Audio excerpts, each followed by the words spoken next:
దేశంలో సార్వత్రిక ఎన్నికల హంగామా కొనసాగుతుంది. 7 విడతలుగా సాగిన ఎన్నికల్లో ఇప్పటికి 6 విడతలు పూర్తయ్యాయి. ఇంకో విడత పూర్తవగానే జూన్ 4 తేదీన ఫలితాలు రానున్నాయి. కానీ ఇప్పటికే దేశంలోని కొన్ని రాష్ట్రాలకు లోక్సభ ఎన్నికలతో పాటు అసెంబ్లీ ఎన్నికలు కూడా జరిగాయి. కానీ దేశంలో ఎక్కువ వర్గాలు అంతా ఆంధ్రప్రదేశ్ ఎన్నికల ఫలితాలపైనే ఎక్కువ దృష్టి సారించారు. రాష్ట్రంలో నియోజకవర్గాల వారీగా కోట్లలో బెట్టింగ్ నడుస్తున్నాయన్న ప్రచారం జరుగుతుంది. వివిధ రకాల సర్వేలు, వివిధ రిపోర్టులు చెప్తున్నాయి. ఎందుకంటే దేశ రాజకీయాలను పోలిస్తే ఏపీ రాజకీయాలు భిన్నంగా ఉంటాయి. ఏపీ ఎన్నికల్లో స్థానికత, సామాజిక సమీకరణాలు ప్రధాన పాత్ర పోషిస్తాయి. ముఖ్యంగా కులాల మీద ఏపీలో ఫలితాలు ఆధారపడి ఉంటాయని చెప్పడంలో ఎటువంటి అనుమానం లేదు. సాధారణంగా ఎప్పుడు ఎన్నికలు జరిగినా రాష్ట్రంలో ఏ పార్టీ అధికారంలో వస్తుందని ముందే అంచనాకు వస్తుంటారు. సర్వే సంస్థలు కూడా పలానా పార్టీ అధికారంలోకి వచ్చే అవకాశం ఉందని ప్రకటిస్తాయి.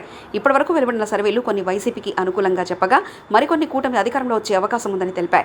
అయితే పోలింగ్ తర్వాత ఓటర్ల నాడి ఎలా ఉందన్న దానిపై రాజకీయ నాయకులకు అంతు చిక్కడం లేదు. ఏ పార్టీ అధికారంలోకి రాబోతుందనే విషయంపైన సరైన క్లారిటీ రావడం లేదు. గతంలో మాదిరిగా సర్వే సంస్థలు ఫలితం ఎలా ఉండబోతుందని చెప్పలేని పరిస్థితులు ఉన్నాయి. ప్రస్తుతం ఎన్నికల కోడ్ నిబంధనలు అడ్డుగా ఉండడంతో సర్వే సంస్థలు తమ నివేదికను పూర్తిగా తెలియజేయడానికి వెనకడుగు వేస్తున్నాయి. కానీ తెలంగాణ ఎన్నికల్లో కూడా ఇదే నిబంధనలు ఉన్నా పోలింగ్ ముగిసిన మరుసటి రోజు ఎగ్జిట్ పోల్ సర్వే పేరుతో కాకుండా అధ్యయనాలు, అంచనాలంటూ పేర్లు మార్చి వెల్లడించారు. ఇతర రాష్ట్రాలకు ఏపీకి చాలా వ్యత్యాసం ఉంది. ఏపీలో భిన్నమైన రాజకీయ పరిస్థితులు ఉన్నాయి. వ్యక్తిగత కక్షలు, రాజకీయ దాడులు ఎక్కువగా కనిపించాయి.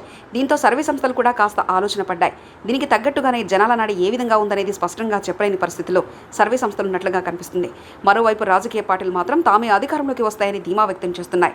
గతంలో వచ్చిన 151 స్థానాలకు మించి స్థానాలు దక్కుతాయని వైసీపీ ధీమాగా చెప్తుండా కూటమి పార్టీలైన టీడీపీ, జనసేన, బీజేపీలు మెజార్టీ సీట్లు తామే దక్కించుకొని ప్రభుత్వాన్ని ఏర్పాటు చేస్తామని చెప్తున్నాయి. ఎవరి గెలుపుపై వారు పైకి మాత్రం ధీమాగా కనిపిస్తున్నారు. కానీ ఏపీ ప్రజలు మాత్రం సందిగ్ధతలో ఉన్నారు. ఏ పార్టీ అధికారంలోకి వస్తుందనేది మాత్రం ఎవరికి పూర్తి క్లారిటీ లేదని తెలుస్తుంది. అందుకే జూన్ 4 కోసం ఏపీ ప్రజలు క్షణక్షణం టెన్షన్గా ఉంటే కాకుండా ఇతర ప్రాంతాల వారు కూడా ఆసక్తిగా ఎదురుచూస్తున్నారు. వీరందరికీ జూన్ ఉదయం 10 వరకు సగం సమాధానం బయటపడుతుందనేది అప్పటి వరకు టెన్షన్ భరించాల్సిందే.